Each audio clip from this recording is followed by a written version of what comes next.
¿Qué tal? Hoy vamos a meternos de lleno en un tema que la verdad nos toca a todos. ¿Por qué tantos jóvenes en México terminan dejando la escuela y qué se está intentando hacer para cambiar esa realidad?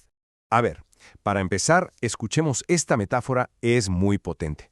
La usó el propio secretario de Educación Pública para describir el problema y creo que da justo en el clavo. Imagínense una tubería, no con una gotita, sino con una fuga que nomás va creciendo y creciendo hasta que se vuelve una fractura enorme. Y es que no es exageración. Esa fractura tiene consecuencias brutales. Estamos hablando de que casi la mitad de una generación de jóvenes en México no acaba la prepa. Pensemos un segundo en lo que eso significa para sus vidas y para el futuro del país.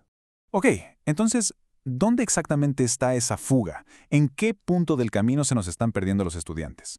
Si seguimos su trayectoria, vamos a ver que los datos nos señalan un momento de transición que es de verdad crítico. Miren nada más estos números. En la primaria la cosa va bastante bien, casi nadie se sale, pero luego, en la secundaria, la fuga empieza a hacerse más grande. Y de repente, ¡boom!, al pasar a la prepa, el problema explota.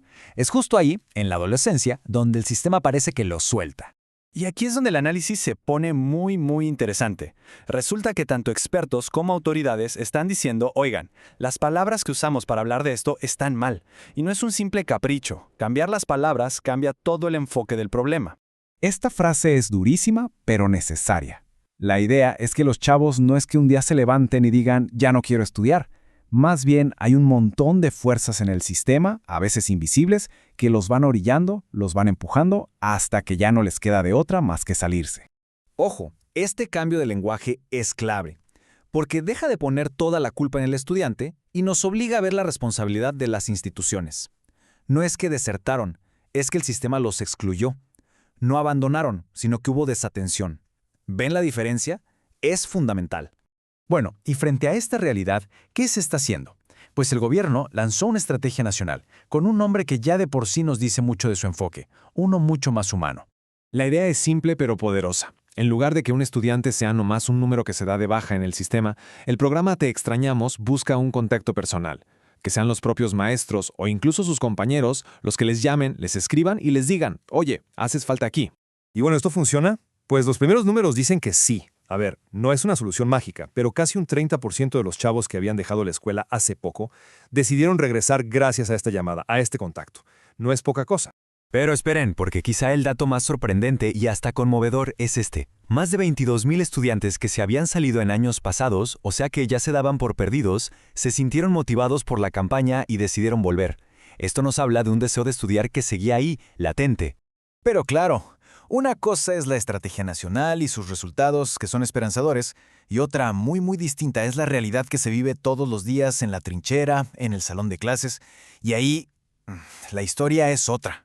En una mesa de diálogo, maestros de varios estados pusieron las cartas sobre la mesa, y la lista de problemas es, abrumadora. Hablan de la poca ayuda de los padres, del papeleo interminable, de sentirse solos y sin protección legal, de la violencia y hasta de tener que ponerle calificación a alumnos que jamás vieron en clase.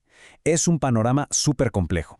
Expertas como la doctora Patricia Ducoin dicen que parte del problema de fondo es algo que ella llama el mito de la homogeneidad. O sea, el sistema educativo actúa como si todos los alumnos de un salón fueran iguales, aprendieran al mismo ritmo y necesitaran lo mismo.